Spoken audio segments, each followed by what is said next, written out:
Friends, स्वागत है आपका मेरे हिंदी यूट्यूब चैनल पर। आज जो आपकी क्लास है वो हिंदी साहित्य की क्लास है और हिंदी साहित्य में हम जो है पिछली क्लासेस में हमने भक्ति काल पढ़ना आरंभ किया था।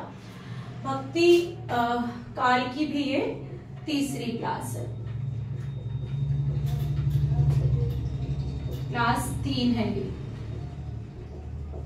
ठीक, भक्ति काल को जो है हिंदी साहित्य का दूसरा पड़ाव माना जाता है। इसकी समय सीमा भी मैंने आपको पिछली क्लास में समय सीमा, इसके उत्पन्न होने की जो है विभिन्न परिस्थितियां इत्यादि आपको बताया था। मैंने आपको बताया था कि भक्ति काल को प्रमुख 2 शाखाओं में और प्रमुख 2 धाराओं में और उसके बाद 4 शाखाओं में बांटा गया है, जिसमें निर्गुण सगुण जो प्रमुख है, उसके बाद है निर्गुण में संत सूफी और सगुण में कृष्ण और राम काव्य धारा या राम काव्य या कृष्ण काव्य। अब जो है जब हम संतों को पढ़ रहे थे तो हमें पता चल रहा था उनकी जो परिस्थितियों से या जो है उनकी जो है उनके जितने भी साहित्य को योगदान गया उसके अनुसार कि इन्होंने धर्म जो है उसको बढ़ावा नहीं दिया। इन्होंने भ्राय आडंबरों का जो जैसे मूर्ति पूजा है या विभिन्न धार्मिक कर्म कांड है, इन सब का जो है इन्होंने विरोध किया है। ये किसको बल देते हैं कि अनुभूति जन्य जो है भक्ति को बल देते हैं। ईश्वर हमारे अंदर ही बसे हुए हैं और ईश्वर जो है कहीं से भी अलग नहीं है। ठीक, अब जो है मैंने पिछली बार आपको भक्ति काल के अंतर्गत भक्ति काल में संत काव्य धारा के अंतर्गत मैंने आपको कबीर, रैदास, गुरु नानक और सिख धर्म के अन्य जितने भी साहित्य में योगदान देने वाले जो है गुरु हैं उनके बारे में बताया था। जैसे गुरु गोविंद सिंह ने चंडी चरित्र की रचना की, गुरु अंगद देव जी ने गुरु नानक जी की सभी रचनाओं का संकलन किया गुरु ग्रंथ साहिब के रूप में, और रैदास के कुछ 40 पद जो है गुरु ग्रंथ साहिब में संकलित है। ऐसी कुछ मुख्य बातें बताई थी। तो कुछ ही संत कवि अब रह गए हैं हमारे वैसे, जिनमें है सुंदरदास और रज्जब, एक है शेख फरीद और एक महिला संत का नाम आता है बाबरी साहिबा। ठीक है, ये हमारे प्रमुख संत कवि रह गए हैं। इसके बाद जो है सुंदरदास की जब हम बात करते हैं तो इनका जन्म है राजस्थान में 1596 ईस्वी में। अब जो है सुंदरदास की क्या खास बात है कि सुंदरदास के बारे में कि ये दादू दयाल के शिष्य थे। 6 वर्ष से ही जो है दादू दयाल से दीक्षा ग्रहण करने लग गए और इतने जो है समझदार या बुद्धिमान थे कि 11 वर्ष की अवस्था तक तो ये अब दादू दयाल की शिक्षाएं जो है उनका प्रचार प्रसार करने लग गए थे। इनके बारे में जो कुछ पूछा जाता है उसमें 2 चीजें बहुत मुख्य हैं जो बार बार पूछी जाती हैं। एक तो संतों में सबसे शिक्षित पढ़े लिखे कौन थे, संतों में सबसे शिक्षित कौन थे, तो वो कौन है, सुंदरदास थे। दूसरा, श्रृंगार रस के कट्टर विरोधी, श्रृंगार रस के कट्टर विरोधी संत कौन से हैं, तो वो कौन से हैं, सुंदरदास है। ठीक, इसके बाद इनकी रचनाएं हैं, एक तो ज्ञान समुद्र है और एक सुंदर विलास है। ज्ञान समुद्र और सुंदर विलास 2 महत्वपूर्ण रचनाएं हैं इनकी जो बार बार पूछी जाती है। ज्ञान बोध तो मलूकदास की है, आपको पिछली क्लास में पढ़ाया था, और ज्ञान समुद्र किसकी है, सुंदरदास की है। सा से समुद्र, सा से सुंदरदास, ऐसे आप याद रख सकते हो। ज्ञान समुद्र, समुद्र है तो सा से सुंदरदास है और बोध है तो मलूकदास है।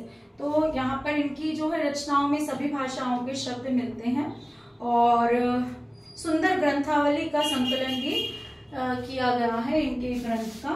हरि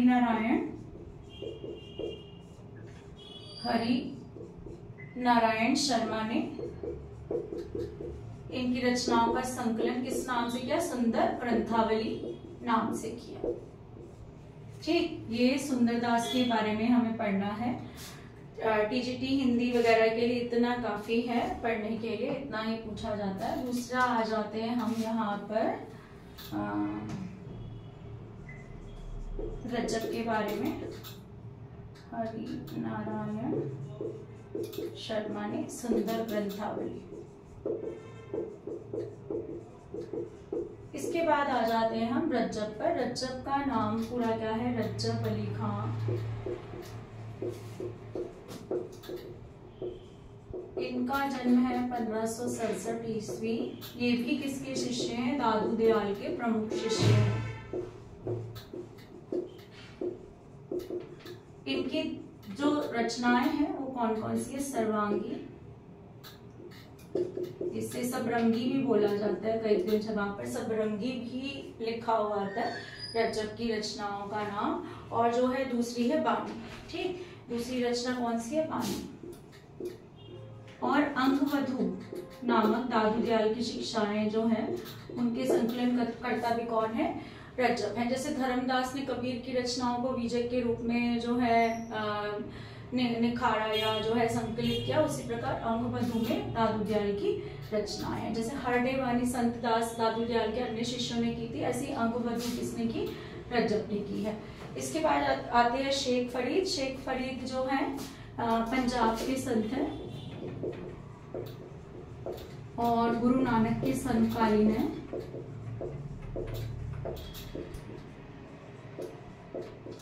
इनका जो संप्रदाय था हरिदासी निरंजनी संप्रदाय से संबंध रखते थे। इनका जो नाम जाप में जो है बहुत जो महत्व था, हरिदासी संप्रदाय, हरिदास। और ये जो संप्रदाय है ना, ये नाथ साहित्य और संत काव्य को जोड़ने की कड़ी माना जाता है।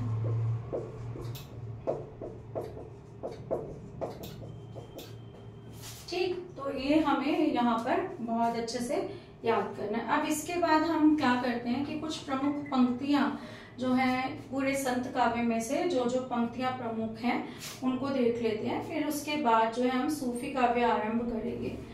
ठीक, संत काव्य में जो कबीर की पंक्तियां, दादू दयाल की, मलूकदास की कुछ पंक्तियां कुछ इम्पोर्टेंट है जो मैं आपको करा रही हूँ।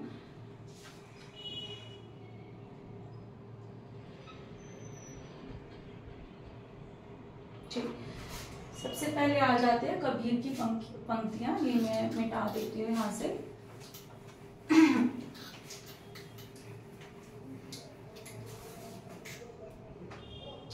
कबीर के वैसे तो बहुत सारे दोहे जो है साखियां अनगिनत है, गणना करना जो है बहुत मुश्किल है, तो मैं वही पंक्तियां करा रही जो इजीली जो है लर्न करने लायक भी हैं और एग्जाम में बार बार पूछी भी जाती है।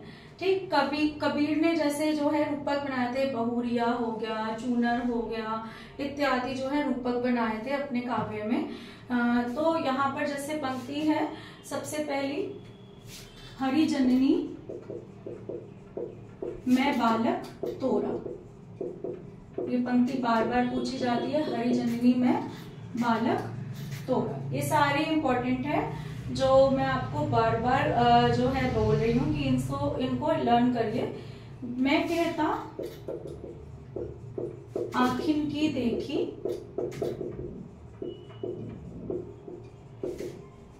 तू कहता कागज की लेखी।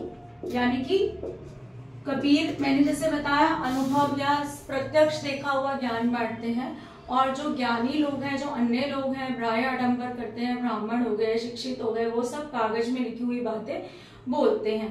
ठीक है, इसके बाद है हरि मोरा पिया, हरि मोरा पियो मैं हरि की बहुरिया, मैं हरि की बहुरिया। भक्त को क्या बोला है? बहुरिया। ठीक, यहाँ पर इसके बाद है साईं के सब जीव हैं, साईं के सब जीव हैं, किरी कुंजर दोहे। ये भी बार बार पूछी जाती है पंक्ति। मेरी मोरी चुनरी में लग गयो दाग। ये किसकी पंक्ति है? कबीरदास की। मोरी चुनरी में लग गयो दाग पिया, तेरा मेरा मनुआ कैसे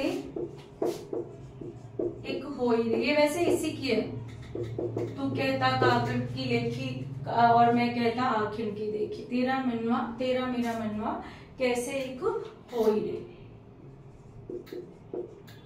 इसके बाद है कबीर की पंक्तियां। दुल्हन गावहू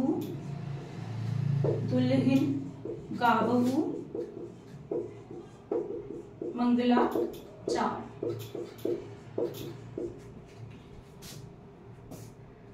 घूंघट के पट खोल रे बहुरिया। घूंघट के पट खोल रे बहुरिया।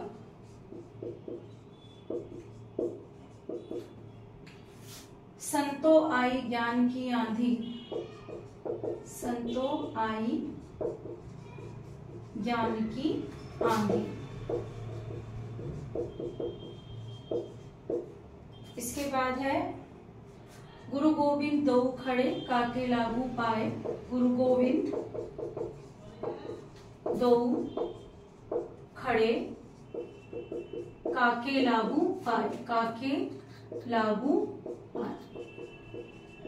ठीक है, ये है एक अंतिम पंक्ति। तरसे बिन बालम मोरा जिया। तरसे बिन बालम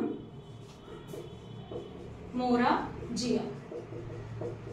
तो ये सारी पंक्तियां जो है वो किसकी है? कबीर की है। बहुत ज्यादा नहीं लिखवाई है क्योंकि जो है कबीर एक महत्वपूर्ण कवि है और ऐसा कोई एग्जाम नहीं होगा जब कबीर की पंक्तियां पूछी ना गई हों। हमेशा आई है पूछने को। तो ये आप एक बार इनका स्क्रीनशॉट लेना चाहते हैं तो ले लीजिए। मैं आगे फिर जो है अब ज्यादा पंक्तियां नहीं बची हैं, कुछ ही हैं अन्य संत कवियों की। तो ठीक, चलिए इसके बाद जो है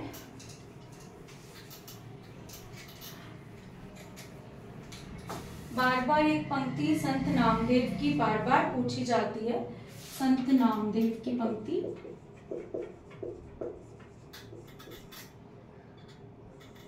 मन मेरी सोई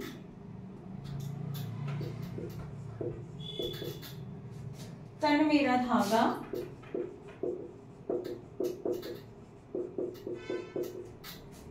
मन मेरी सोई तन मेरा धागा। ठीक, ये जो है बार बार पूछी जाती है पंक्ति। एक इनकी ये वाली है, हिंदू पूजे देहरा मुसलमान मस्जिद,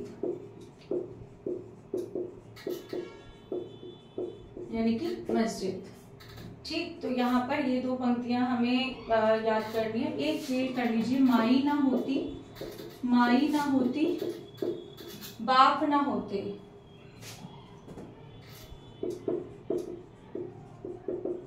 ये भी बार बार पूछी जाती है। कर्म ना होता काया।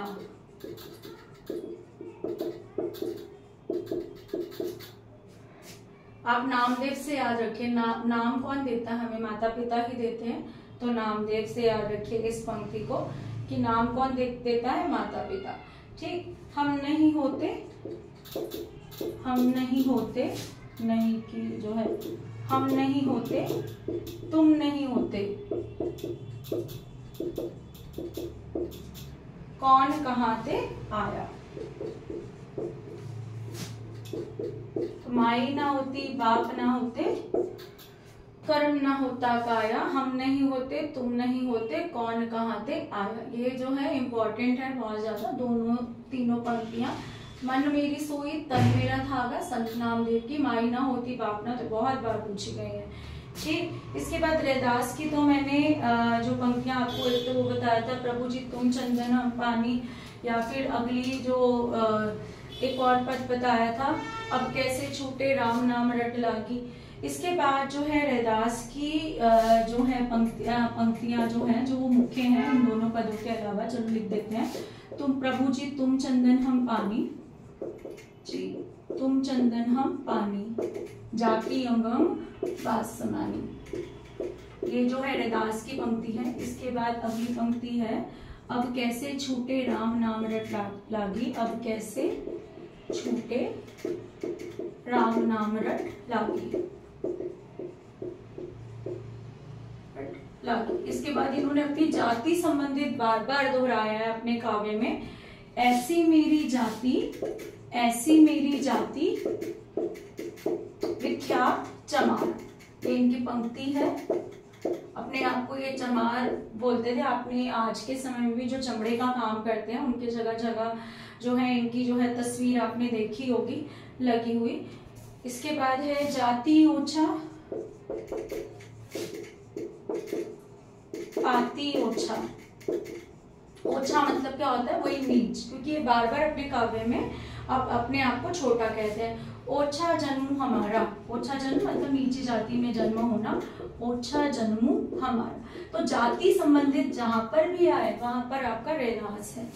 ठीक, इसके बाद होते एक ना पंक्ति है जो दोनों में आती है।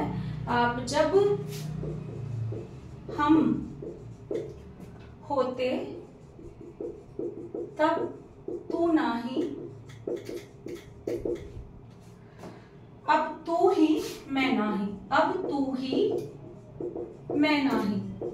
इसी तरीके से ना एक कबीर का दोहा भी है, जब मैं था तब हरि नहीं, अब हरि है तो मैं नहीं। दोनों का अर्थ एक ही है, थोड़े से शब्दों का फर्क है, ये आपको याद रखना है। ठीक, मन चंगा तो कटौती में भी गंगा।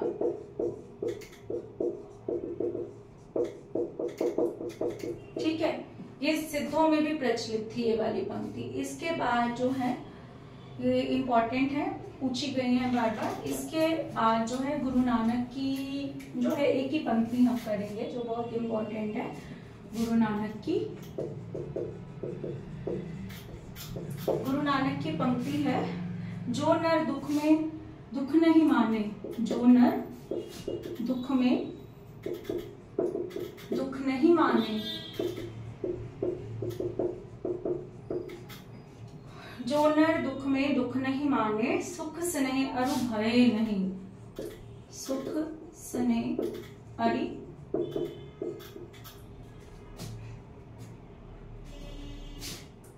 अरु भय नहीं जाते।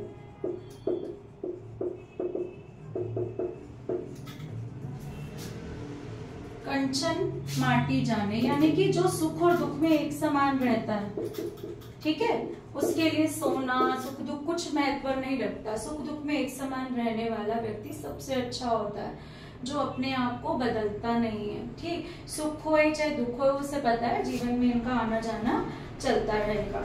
ठीक है, दादू दयाल की पंक्ति है,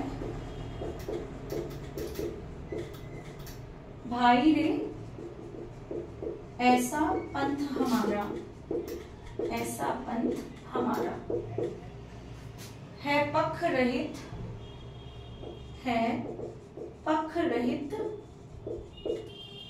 पंथ गह, पूरा अबरन एक अधारा।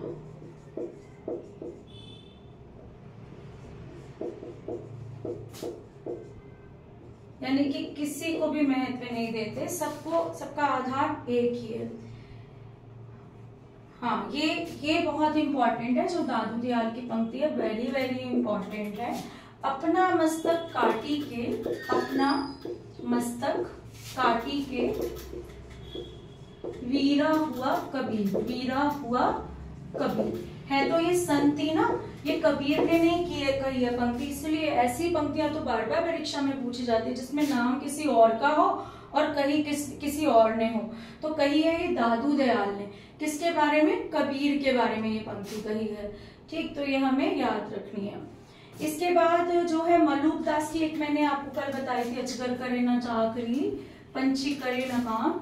ऐसे दास मलूका क्या था, अजगर करे ना चाकरी पंछी करे ना काम,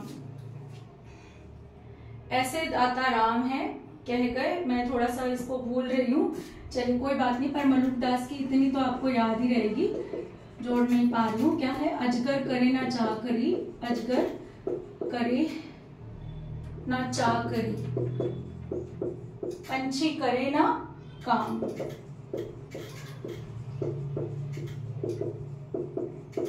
ऐसे दास मलूका है कह गए दाता राम। ठीक है, इसके बाद जो है इनकी पंक्ति है, नाम हमारा खाक है, नाम हमारा खाक है, खाकी के हम बंदे, खाकी हम खाकी बंदे, बस हम खाकी बंदे। किसकी है? मलूकदास की है पंक्ति, ये याद करने वाली है। इसके बाद अब तो अजूपा जपू मन मेरे। सुंदरदास की पंक्तियां मलूकदास की पंक्तियां जो है काफी हैं। इसके बाद जो है सुंदरदास की एक पंक्ति देख लीजिए, बार बार पूछी जाती है, मैं इम्पोर्टेंट ही करा रही हूँ, मुझे पता है इस समय बहुत कुछ याद करना जो है कठिन है। तो सुंदरदास की ये वाली पंक्ति है, बोलिए तब जब, बोलिए तब जब बोलिबे की बुद्धि होए। ठीक है, बोलिए तब जब बोलिबे की बुद्धि हो, यानी कि बोलो तब जब बोलने की समझ हो आपके अंदर। इसके बाद लगभग यही आपको जो है इतना काफी है। अब जो है हम सूफी काव्य धारा का थोड़ा सा एक बेस बना लेते हैं, आगे जो है सूफी काव्य धारा के बारे में बात करेंगे आगे। सूफी काव्य धारा, जिसका दूसरा नाम प्रेमाश्रय भी है।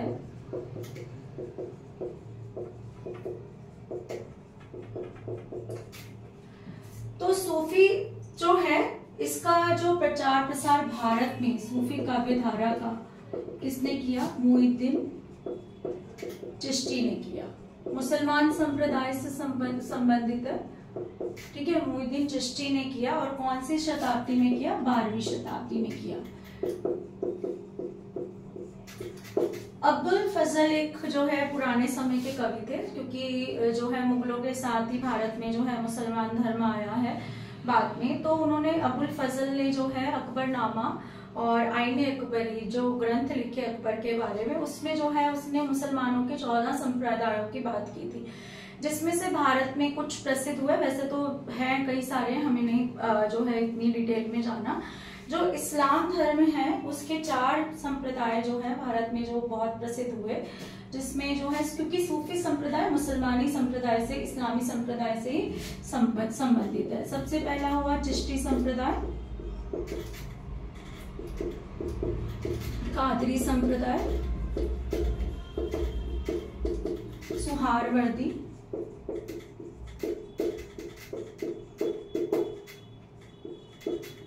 और नक्शबंदी।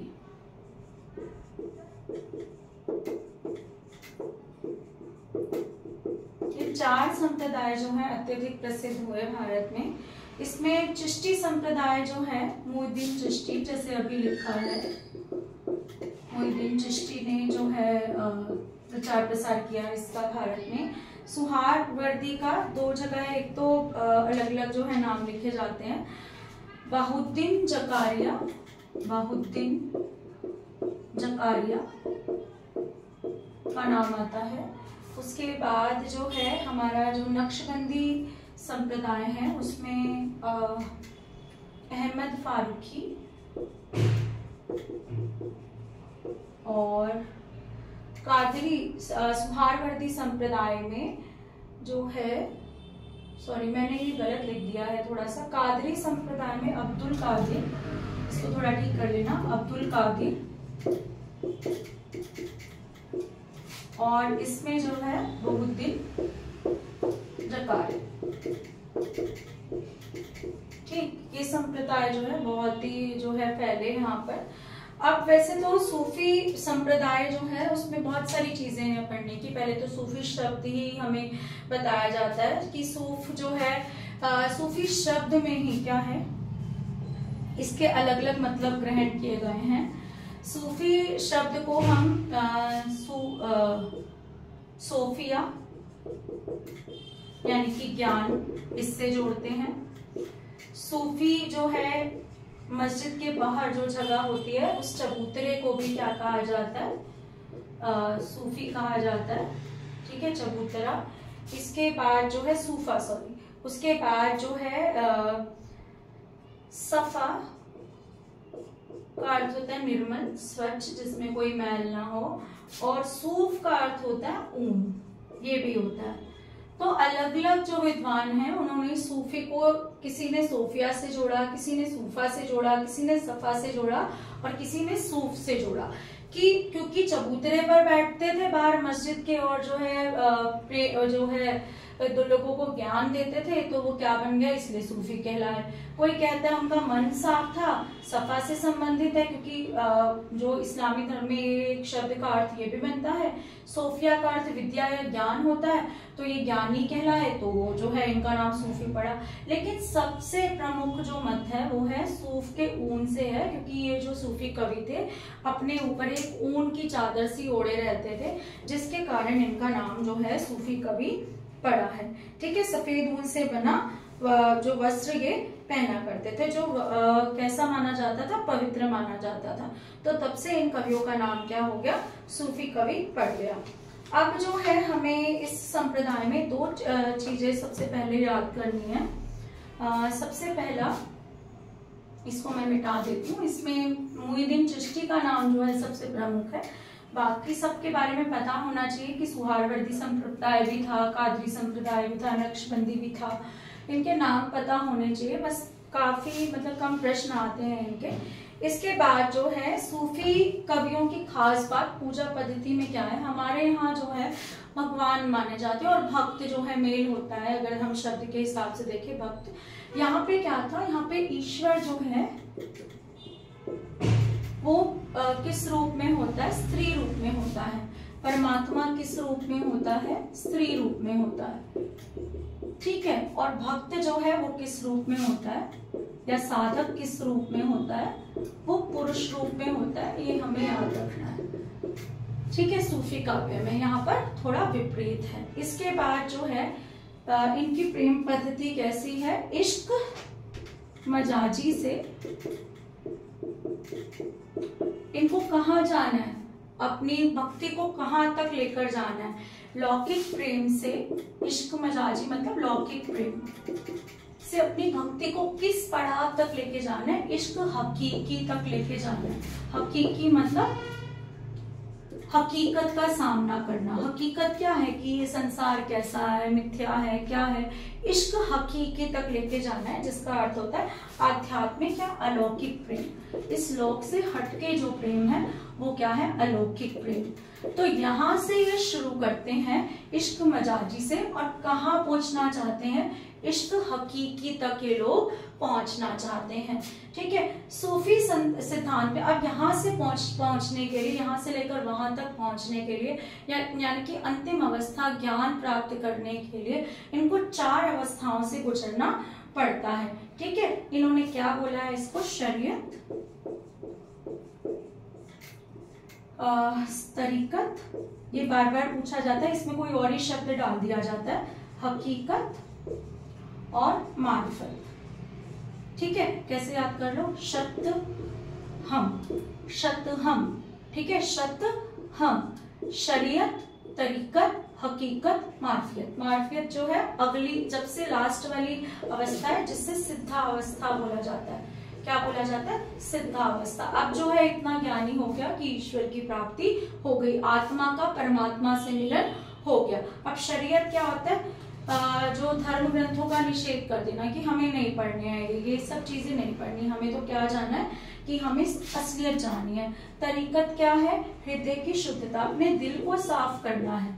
ठीक है, धर्म ग्रंथों का पिंड छोड़ना है और अपने हृदय की शुद्धता का ध्यान रखना है कि मेरा मन साफ हो। अच्छा, भक्ति उपासना को सत्य मानना, भक्ति उपासना का सत्य बोध कि असली जीवन क्या है, यही है कि उपासना करो, भक्ति करो इत्यादि क्या है, असली जीवन है। तो इतना आज हम पढ़ रहे हैं। अगली कक्षा में जो है अन्य सूफी कवियों के बारे में पढ़ेंगे, जिसमें जो है सबसे प्रमुख जायसी इत्यादि के बारे में पढ़ेंगे। पद्मावत की जो है आपको कहानी मैं सुनाऊंगी कि क्या हुआ है। पद्मावत जो है सबसे ज्यादा प्रमुख ग्रंथ माना जाता है। जैसे आदिकाल का पृथ्वीराज रासो माना जाता है, ऐसे ही सूफी काव्यधारा का पद्मावत सबसे प्रमुख ग्रंथ माना जाता है। ठीक, क्लास अच्छी लगी हो तो वीडियो को जो है लाइक शेयर सब्सक्राइब करें, चैनल को सब्सक्राइब करें, बेल आइकन को दबा दें और जो है अच्छे अच्छे कमेंट्स कीजिए ताकि मेरा मोटिवेशन आपके लिए वीडियोस बनाने का हमेशा बना रहे। Thank you.